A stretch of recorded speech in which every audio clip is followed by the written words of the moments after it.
ओम शांति। आप सबका इस प्रश्नोत्तरी कार्यक्रम में स्वागत है। आप सभी ने अपने प्रश्न हम तक पहुंचाए हैं, चाहे वो मुरली से संबंधित हैं या ज्ञान की किसी भी पॉइंट से संबंधित हैं। आपके प्रश्न हम तक पहुंचे हैं और उन प्रश्नों का उत्तर देने के लिए हमारे मध्य हैं आदरणीय आशा दीदी। ओम शांति दीदी। हमारे पास वैरायटी प्रश्न पहुँचे हैं और कई बार इन प्रश्नों को देखकर ऐसा भी लगता है कि हम ब्राह्मण बच्चों के मन में कैसी कैसी बातें आती हैं। सारी अच्छी बातें हैं, कोई भी बात बुरी नहीं है, लेकिन जब हम अलग अलग प्रकार के प्रश्नों को लेंगे तो हमें लगता है कि बाकी जो और लोगों के अंदर भी ऐसी बातें हैं वो भी क्लियर हो जाएंगी। पहले हम ये स्टार्ट करते हैं जो वर्तमान का समय है। तो हमें तो स्पष्ट है, लेकिन फिर भी प्रश्न ये आया है कि गीता में जैसे लिखा हुआ है कि जो कुछ भी हुआ वो अच्छा है, जो हो रहा है वो भी अच्छा है और जो होने वाला है वो भी अच्छा है। लेकिन अगर हम वर्तमान समय को देखते हैं तो जहाँ पर इस प्रकार की घटनाएं हो रही हैं तो इसको हम कैसे समझें कि ये अच्छा है?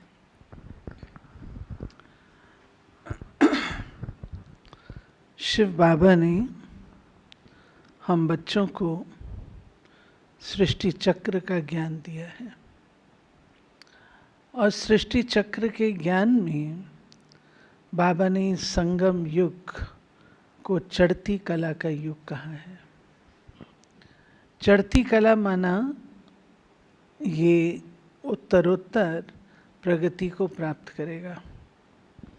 दूसरी बात है कि इसको कल्याणकारी पुरुषोत्तम संगम युग भी कहते हैं। अगर वर्तमान समय को हम देखें और इसके बाद के आने वाले समय को भी थोड़ा सोच लें, प्यारे बाबा ने हम बच्चों को स्पष्ट बताया हुआ है कि बच्चे आगे चलकर के पांचों प्रकृति के तत्व, पांचों विकार, आपके अपने संस्कार, ये सब चरम सीमा पर बहुत पावरफुल स्टेज पर होंगे और आपको उस समय उनका सामना करना होगा। जैसे ड्यूएल होता है, उसमें पहलवान की लड़ाई पहलवान जो समान है उससे होती है, क्योंकि अब ये परिवर्तन का युग है और जो परिवर्तन है वो सतयुग अच्छे दिनों की ओर ही है।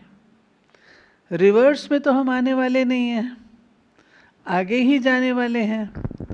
तो वो जो आने वाले समय की बात है जो इससे भी ज़्यादा कठिन हो सकता है। तो बाबा ने हमें ये समय दिया है अपनी रिहर्सल करने के लिए। हो सकता है कि मैं बाहर नहीं जा रही हूँ तो शायद मन में उदासीनता आ जाए, थोड़ा सा डिप्रेशन आ जाए। ये भी हो सकता है मैं घर में रह रही हूँ तो मेरे अपने जो साथी हैं उनके साथ मेरे संस्कारों के क्लैश हो रहे हों। ज़्यादातर लोग कहते हैं कि हर कोई अपनी अपनी जगह पे सेट, वही ठीक है। भाई लोग ऑफिस में जाएं वही ठीक है। क्या कारण है? तो ये सब बातें हमें अपनी ओर ध्यान देना है, इस बात के लिए इंगित कर रहे हैं। ये तो अगर हम एटीट्यूड पॉजिटिव रखेंगे तो हम अपने हर कदम से, हर दिन से सीख सकेंगे। अगर देखा जाए तो जितना संसार की सफाई के लिए विनाशकारी चीज़ें काम में आने वाली हैं, जो बॉम्ब्स बनाए हैं आदि आदि, उससे भी ज़्यादा इम्पोर्टेंट है आध्यात्मिक शक्ति, साइलेंस पावर आज सारे देश विदेश में जो बाबा के बच्चे बैठे हैं और इतना प्यार से बाबा को याद कर रहे हैं, हर एक को अपॉर्चुनिटी मिली है। हर कोई कह रहा है कि हमारा योग अच्छा हो गया, हमारी ये चीज़ अच्छी हो गई, बहुत सेल्फ प्रोग्रेस महसूस हो रही है। तो क्या संसार की सफाई में, संसार में शुद्ध वातावरण बनाने में हमारी इस स्पिरिचुअल पावर का योगदान नहीं है? बहुत बड़ा योगदान है। जो इतनी अशांत आत्माएं हैं, उनको अगर कोई प्रकाश दे सकता है, अगर कोई शांति दे सकता है, अगर कोई प्यार मोहब्बत दे सकता है, अगर कोई उनके तनाव को खत्म कर सकता है, वो कौन है? वो बाबा के बच्चे हैं। तो हमें ये समय इस रूप से लेना चाहिए कि हम अपने आप को प्रिपेयर कर रहे हैं फॉर द फाइनल स्टेज। और दीदी, जैसे हम देख रहे हैं कि दुनिया में अभी जो ज्ञान में नहीं भी हैं, वो भी अब परमात्मा की ओर उनकी नज़र जा रही है और ज्ञान सुनने के भी इच्छुक हैं। तो हर प्रकार से एक अच्छा समय है ये बहुत ज़रूरी चीज़ है। किसी ने बहुत सुंदर कहा था कि आज सबका ध्यान किस बात पर है?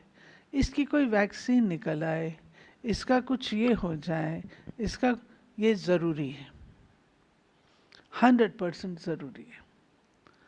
परंतु कितनों का ध्यान भगवान की ओर जा रहा है? भगवान भी तो कुछ करता होगा, उसके भी तो कुछ प्लान होंगे। तो परमात्मा को याद करना ये एक अवसर है जब हम इसको यूटिलाइज कर सकते हैं। और हमारा जो अगला प्रश्न है इसी से संबंधित कि जो समय है, जो समय की घंटी बज रही है, समय थोड़ा है, तो कौन सी हम विधि अपनाएं कि हमारा पुरुषार्थ बहुत फास्ट हो जाए और हम आगे चले जाएं? देखिए, आगे जाना ना जाना वो तो अलग बात है, लेकिन अपने आप को मैं तैयार करूं ये इम्पोर्टेंट बात है। कहाँ मेरा नंबर होगा उसका मुझे सोचने की अभी आवश्यकता नहीं है। वो अपने आप माला के मणके सेट हो जाएंगे। लेकिन मेरा काम है कि मैं अपने आप को तैयार करूं। तो ये जो समय है, ये मुझे अपने आप पर काम करने को मिला है।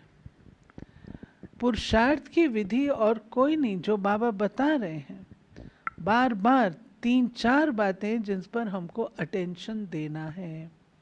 नंबर 1, स्वयं को अशरीरी, मैं निराकारी हूं और मैं फरिश्ता हूं। ये 2 स्टेजेस का अभ्यास अति आवश्यक है। आत्मा जब शरीर का त्याग करती है, आत्मा की अटैचमेंट शरीर के साथ इतनी अधिक होती है जो वो शरीर को छोड़ना नहीं चाहती है। परंतु जब शरीर काम का ही नहीं है और आत्मा उसके द्वारा कुछ कर नहीं सकती है, उसके हिसाब किताब खत्म हो गए हैं, तो आत्मा 1 मिनट भी ज़्यादा उस शरीर में रह भी नहीं सकती है। लेकिन जाते वक्त, निकलते वक्त मैं सहज स्वभाव से निकल जाऊं, जैसे मक्खन से बाल निकाला, यूं निकल जाऊं, उसके लिए मुझे अभ्यास करना है। शरीर से अनासक्त होकर के चलना है। अगर शरीर से अनासक्त नहीं हूँ, लगाव है, तो वो जैसे चमड़ी को पकड़ के रखता है, मुझे इसके बियॉन्ड जाना है। इसलिए बाबा ने तो हम बच्चों को निराकारी और अशरीरी की जो ड्रिल्स कराई हैं, वो अत्य आवश्यक चीज़ है, वो पुरुषार्थ करें। दूसरी बात, अपनी एकाग्रता की शक्ति को हमें बढ़ाना होगा।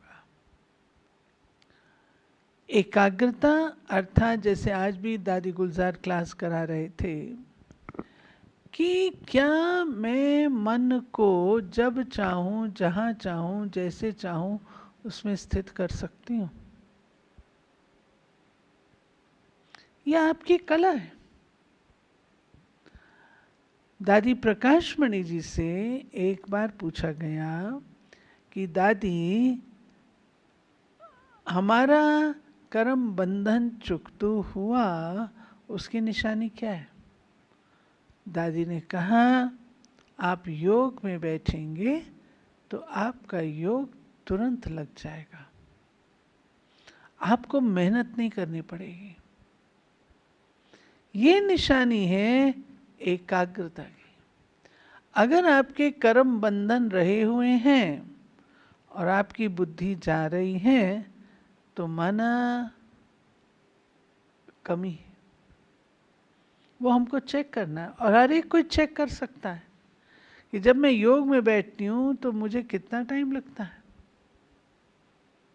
एकाग्रता की शक्ति। और लास्ट में पेपर हमारा 1 सेकंड का है।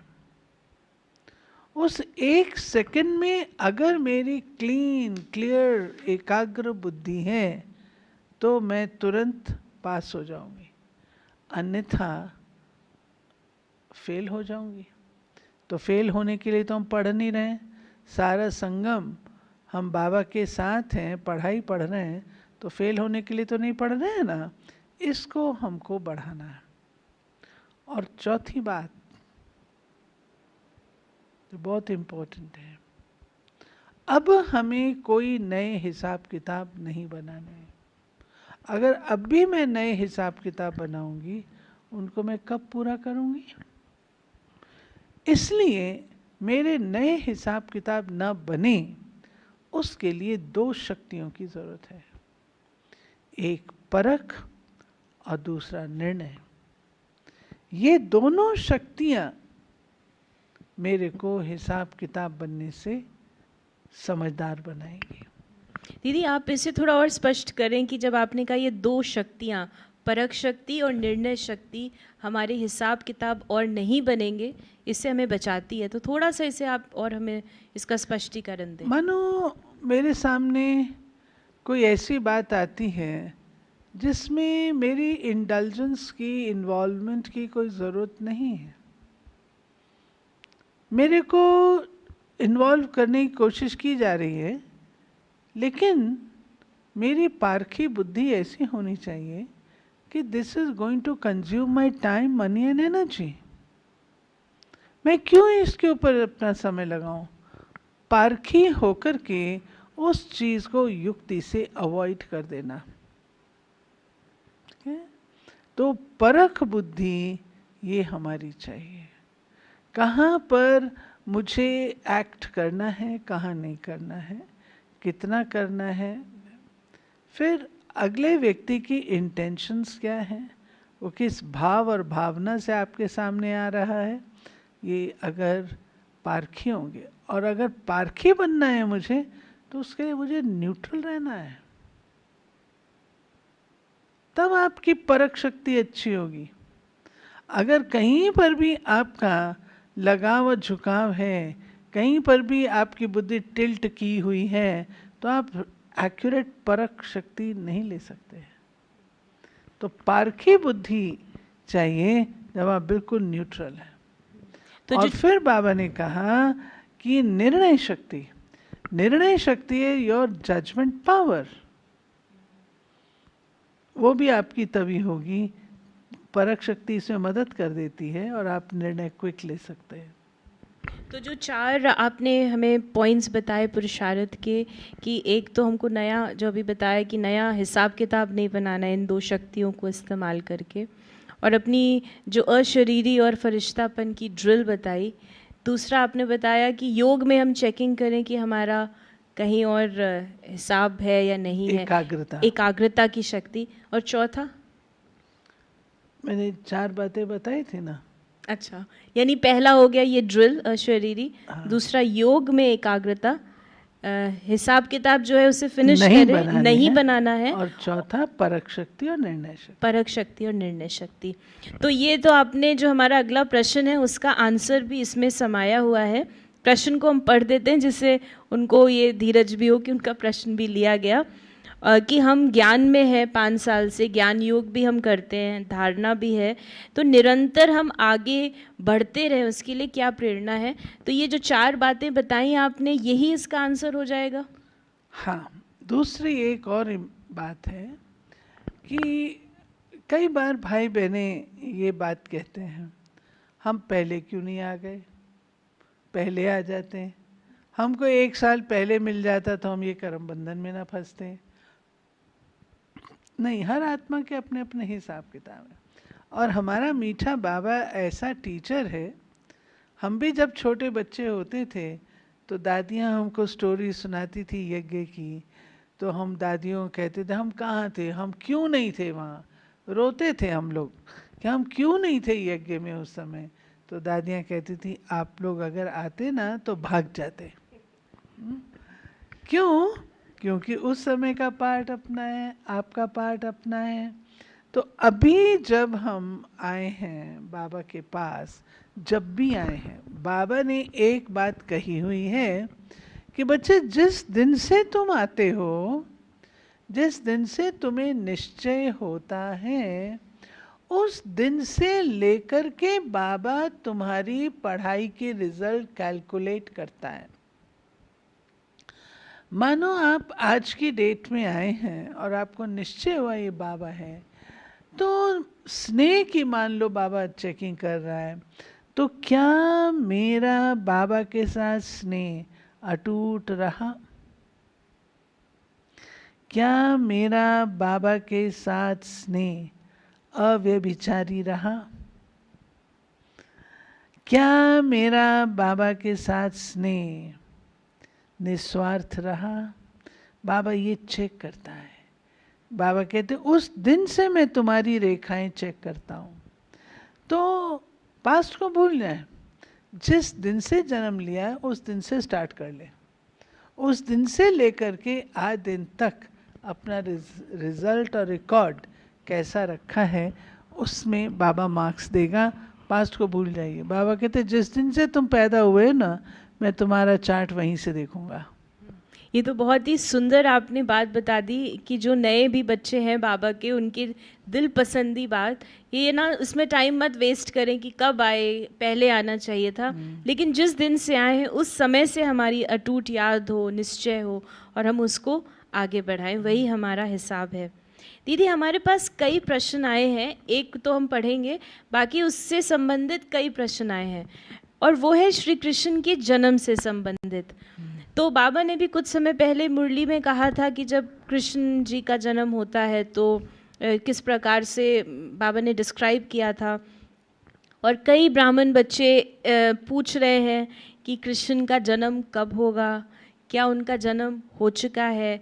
तो उन्होंने कहा कि ये कैसे होगा, सतयुग की स्थापना कैसे होगी, ऐसे कई सवाल हमारे पास आए हुए हैं और आते रहते हैं। तो अगर आप उसका कुछ विस्तार में बताएं कि कृष्ण जी का जन्म हो गया है और होगा तो कैसे पता चलेगा? आपको इतनी चिंता क्यों है? जब होना होगा हो जाएगा, अभी तक तो नहीं हुआ है। तो क्योंकि कई कह रहे हैं कि हो गया है, ऐसा तो क्वेश्चन आया। वो जाके मिला है, हमको भी दिखा दें श्री कृष्ण जी को, हम भी तो देख लें। श्री कृष्ण के पांव इस पतित धरती पर नहीं पड़ते, ये भगवान वाच। और बाबा ने बताया है किस प्रकार से धरती की सफाई होगी, वातावरण की सफाई होगी, तब श्री कृष्ण का आना होगा। श्री कृष्ण ऐसा नहीं है, प्रथम महाराज कुमार ऑफ द प्योरेस्ट वर्ल्ड है। सोचो तो सही, तो वो कैसे आ सकता है? अभी तक तो नहीं आया, और जब आएगा बाबा हमको बता देंगे कब आएगा, तो हम सब देखेंगे, उसको मिलेंगे ज़रूर, जिंदा रहे तो। बाकी स्वर्ग की स्थापना कैसे होगी, इसमें क्या है, थोड़ा सा भाई बहने यूँ कंफ्यूज हो जाते हैं कि ये है कलयुग और ये है सतयुग। वो सोचते हैं बस ये खत्म हुआ ये स्टार्ट हुआ। नहीं, बीच में ट्रांसफॉर्मेशन पीरियड है। एक कल्प पूरा बदल रहा है, और कल्प बदल रहा है तो उसमें थोड़ा सा समय हमको ऐसा परिवर्तन वाला मिलेगा जिसमें पुराना जा रहा होगा और नया धीरे धीरे आ रहा होगा। जैसे सूर्य उदय होता है तो हल्की हल्की रात्रि की लास्ट वो रहती है, और सूर्य जब उदय होता है तो आप देखते हैं धीरे धीरे कैसे आता है। ऐसे ही जब इस सृष्टि पर श्री कृष्ण जी आएंगे, स्वर्ग आएगा, तो धीरे धीरे करके बिल्कुल ऐसा ही नहीं आ जाएगा, धीरे धीरे करते करते होगा। तो ट्रांसफॉर्मेशन में थोड़ा सा समय लगता है, ये भाई बहन भूल जाते हैं। वो अगर इस बात को ध्यान पे रखें तो ये क्वेश्चंस नहीं उठेंगे। और श्री कृष्ण के लिए तो पक्का जान लें, ये सवाल इसलिए पूछा जा रहा है, कई लोग, मैं स्पष्ट बोल रही हूँ, इधर उधर से व्हाट्सएप पे या मैसेजेस में श्री कृष्ण का जन्म हो गया, फलाने उसमें हो गया, फलाने साल में हो जाएगा आदि, ये सारी बातें देते हैं। प्यारे बाबा ने हम बच्चों से कोई भी बात छिपाई नहीं है, और ये बात भी बाबा स्वयं प्रत्यक्ष करेंगे श्री कृष्ण कब आएगा। कई तो डेट्स भी बता रहे हैं कब होगा। अब पता नहीं, उनको बाबा ने अलग से बताई हो तो पता, हमारे बड़ों को तो नहीं बताई। और मैं तो पक्का इस बात पर विश्वास रखती हूँ, जो बाबा मम्मा ने सिखाया है, हमारी दादियों ने सिखाया है, कि जो बात बाबा ने नहीं बताई है उसके बारे में हमें सोचने की आवश्यकता नहीं है। भगवान हमारा टीचर है, टीचर को पता है अपने स्टूडेंट को कौन सी बात कब बतानी है। आज हमारे संस्कार इतने सतो प्रधान हो गए हैं, श्री कृष्ण जी अकेले आके क्या करेंगे?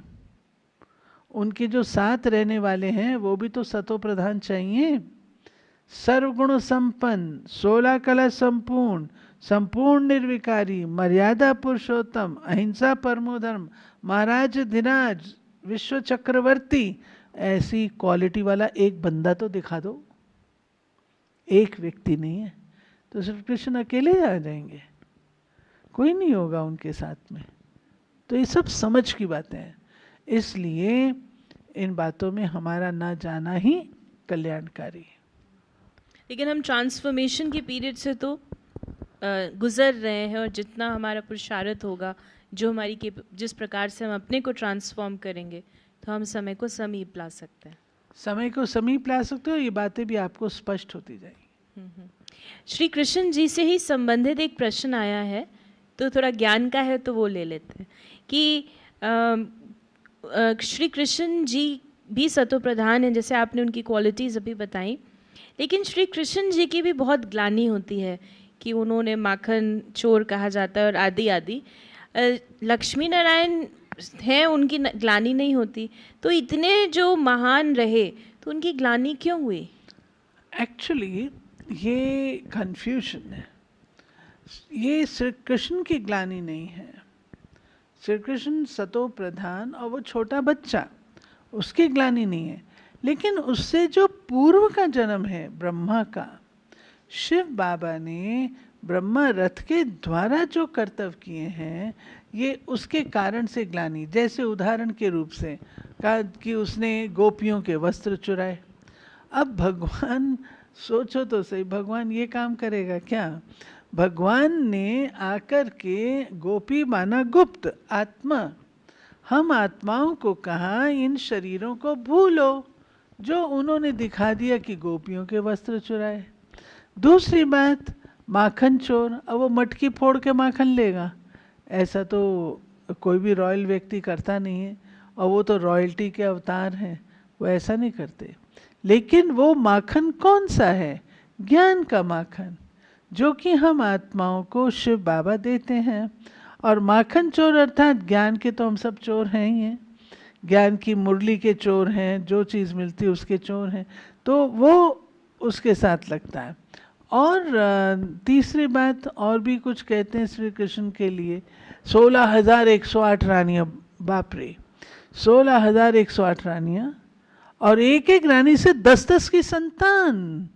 अरे क्या आपने समझा है श्री कृष्ण को? कहाँ सतो प्रधान और कहाँ उसकी इतनी ग्लानि? ऐसा नहीं है। ये वास्तव में संगम युग पर जब शिव बाबा आते हैं, तो शिव बाबा हम आत्माओं को जब ज्ञान और योग की शिक्षा देते हैं, तो हम आत्माएं शिव बाबा के पास आती हैं और आकर के ज्ञान का ये लेती हैं, जिसको लोगों ने कह दिया कि उसने इतनी रानियां थी आदि। ऐसा कुछ नहीं है। आपने बहुत अच्छे से वो स्पष्ट कर दिया ये सारे सवाल। बाबा ने मुरली में कहा कि बाहर का भोजन, छी भोजन नहीं करना है। तो भोजन से संबंधित 3-4 प्रश्न हैं, हम उनको एक साथ ले लेते हैं, जिससे आप उनके सारे सवाल आंसर कर दें एक साथ। एक है कि जब जैसे भोजन किसी टेम्पल में, गुरुद्वारे में आदि है, वो भी स्वच्छ कहा जाता है कि ये तो स्वच्छता से बना है, तो वो क्यों नहीं खाते? तो दूसरों को एक्सप्लेन कैसे करें कि ये खाना चाहिए या नहीं खाना चाहिए? फिर कईयों ने कहा कि बाहर का छी भोजन स्पष्ट करें, जैसे हम कई बार बिस्किट ले लेते हैं या कुछ चीज़ें लेते हैं, ये किस में आएगा? छी भोजन में आएगा, इसे भी स्पष्ट करें।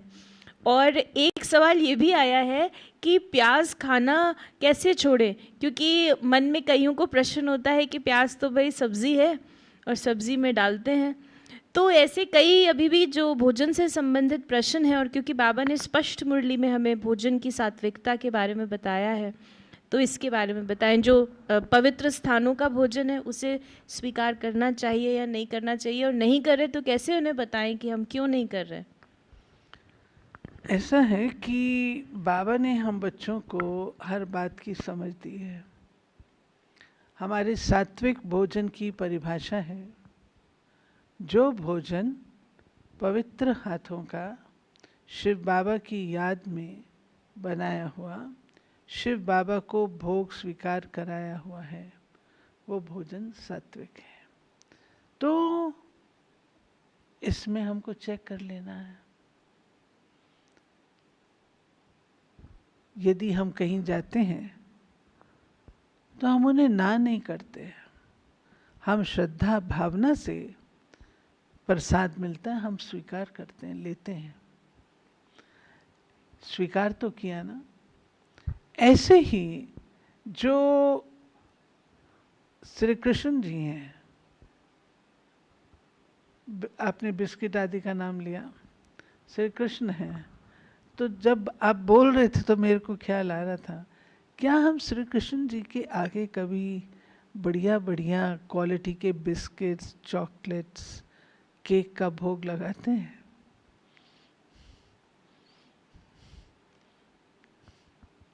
मैंने देखा नहीं है, मैंने सुना नहीं है कि बढ़िया बिस्किट उनके आगे ले गए। तो वास्तव में इसमें मैं लेयर्स बताती हूँ। पहली बात कि वह भोजन जो अपने हाथों से बना हुआ है, पवित्र हाथों से है, निर्विकारी, स्पेशली निर्विकारी।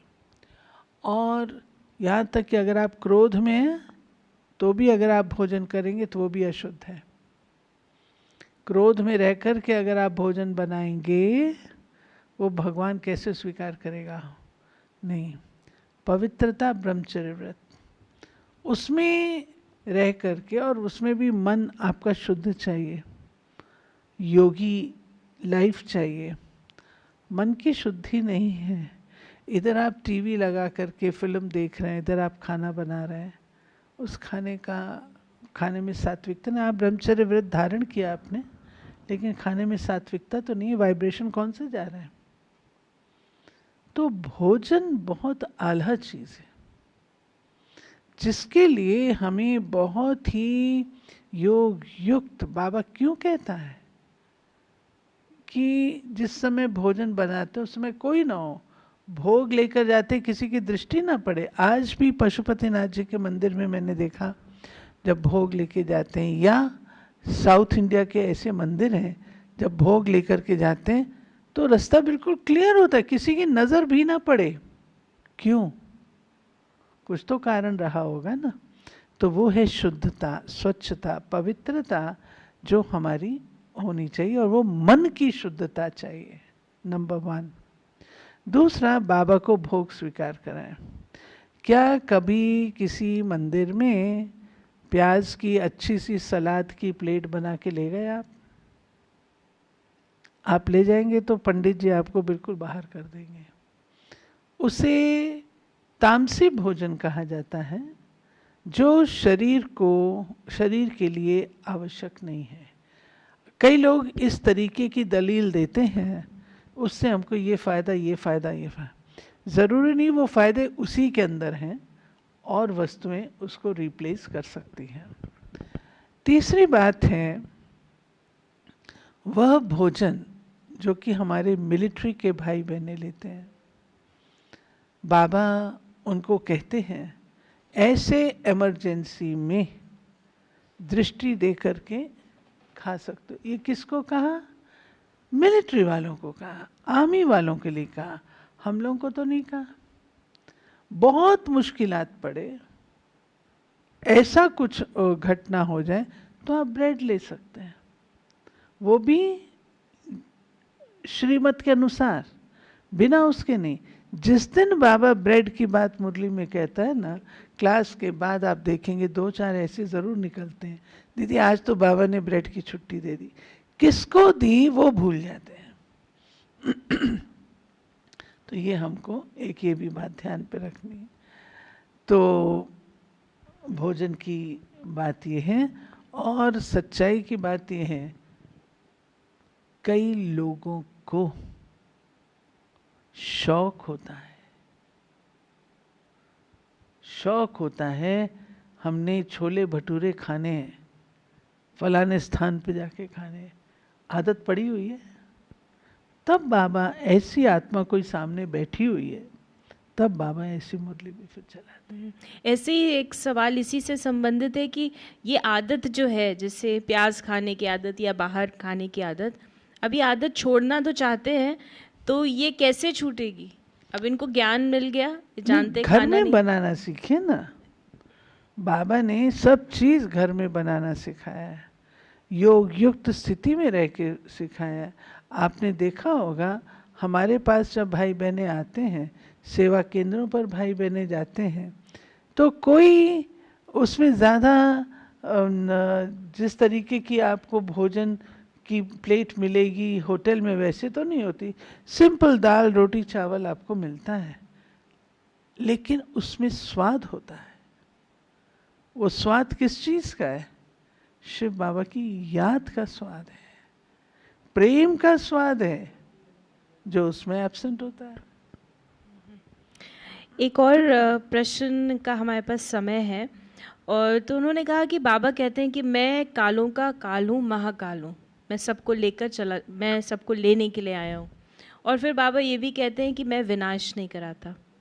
तो इन दोनों बातों का जो विरोधाभास है उसे स्पष्ट करें। देखिए, बाबा नहीं, विरोधाभास नहीं है, ये बिल्कुल स्पष्ट है। शिव बाबा कालों का काल, महाकाल किस रूप से है वो हमको समझना है। सारे सृष्टि में वापस जाने का टाइम कब होता है? जब आत्माएं अपना पार्ट पूरा कर चुकी हैं। अब हर आत्मा को मुक्ति भी देनी है और जीवन मुक्ति भी देनी है। मुक्ति और जीवन मुक्ति देने वाला कौन है? हम सब आत्माएं जन्म पुनर्जन्म के चक्र में आती हैं, तो हम स्वयं जो चक्र में हैं, हम एक दूसरे को मुक्ति जीवन मुक्ति नहीं दे सकते। तो जो एनर्जी बाहर है, इस चक्र के बाहर है, वो एनर्जी, सोर्स ऑफ एनर्जी परमात्मा है। तो परमात्मा आकर के हम आत्माओं को ज्ञान और योग दे करके पवित्र बनाते हैं, पावन बनाते हैं। अब जब हम आत्माएं पावन बनती हैं, तो हम इस पतित सृष्टि में नहीं रह सकती हैं। व्यक्ति जब बिल्कुल शुद्ध पावन हो जाता है, तो गंदी जगह पे तो नहीं रहेगा ना। इस सृष्टि पर तो 5 विकारों का बोलबाला है। तो जब हम पावन बन जाते हैं, सृष्टि पर नहीं रह सकते, तो हमको वापस जाना है। तो वापस ले जाने की जो प्रक्रिया है, गाइड बन करके वो शिव बाबा स्वयं करते हैं। जब शिव बाबा आते हैं तो हम आत्माओं को अपने साथ घर जाने का रास्ता बताते हैं, ये समझ देते हैं ये तुम्हारा रंगमंच है, वो तुम्हारा घर है, तुम्हें घर वापस जाना है, और घर में तुमको मैं ही लेके जा सकता हूँ क्योंकि तुम्हें रास्ता नहीं आता है। तो शिव बाबा आते हैं, नई सृष्टि का आरंभ होता है, हम आत्माएं वापस लौटती हैं, और जो भी आत्माएं इस सृष्टि रंगमंच पर आ चुकी होती हैं वे सब वापस जाती हैं। कितने 800 करोड़ आत्माओं का वापस जाना आप सोचिए। तो मच्छरों सदृश वापस जाती हैं। महाकाल जो कि दिखाया श्रीमद् भगवद गीता में, उनके मुख में जा रहे हैं, तो कोई मुख में नहीं जाता है, परम धाम में वापस लौटते हैं। तो ये सब आत्माएं जाती, इसको कहा था महाकाल। यानी महाकाल वह जो आकर के काल चक्र को बदल देता है। काल चक्र में सतयुगी दुनिया को ले आता है और पुरानी दुनिया का शमन करता है। अब शिव बाबा तो विनाश नहीं कराते, उनका ये काम है ही नहीं। शिव बाबा का काम है नई दैवी सृष्टि की स्थापना, अधर्म का विनाश। सृष्टि का विनाश करना ये तो उनका काम है ही नहीं, अधर्म का विनाश करना उनका काम है। तो शिव बाबा अधर्म का विनाश करते हैं, अर्थात जब हम आत्माएं अपने धर्म से विचलित हो चुकी होती हैं, हमें धर्म की पहचान देते हैं, और धर्म की पहचान दे करके हमको धारणावान बनाते हैं, सत्युगी बनाते हैं, सर्वगुण संपन्न बनाते हैं, निर्विकारी बनाते हैं, पवित्र बनाते हैं। वो बाबा कार्य करते हैं। और बाकी जो है अपने आप, जैसे बुराई कहा जाता है अपने आप को मार देती है, ऐसे बुराई जो है अपने आप का नाश करती है। और उन्होंने शंकर जी को रखा है सूक्ष्म वतन में। शंकर जी का पाठ इस धरती पर नहीं है। शंकर जी सूक्ष्म वतन से ये कार्य संपन्न कराते हैं। दीदी, आपने बहुत स्पष्ट रीति से हमें सारे प्रश्नों के उत्तर दिए, और बहुत सारे और भी प्रश्न हैं, लेकिन हम घड़ी की सुइयों की ओर जब अपनी नज़र डालते हैं तो ऐसा लगता है कि आज की प्रश्नोत्तरी का समय तो यहाँ समाप्त होता है। जो कुछ भी आपने हमें बताया उसको हम अपने जीवन में धारण करें। पुरुषार्थ के बारे में जो भी आपने हमें बताया, अपने समय को नष्ट ना करें। और यदि मन में कोई सवाल आ रहा है तो हमारे पास बहुत अच्छा मौका है कि हम अपने सवालों को यहाँ तक पहुँचाएं, और आदरणीय दीदी हमारा उन प्रश्नों का आंसर देंगे नेक्स्ट वीक। थैंक यू दीदी। ओम शांति। 2 मिनट साइलेंस में बैठ के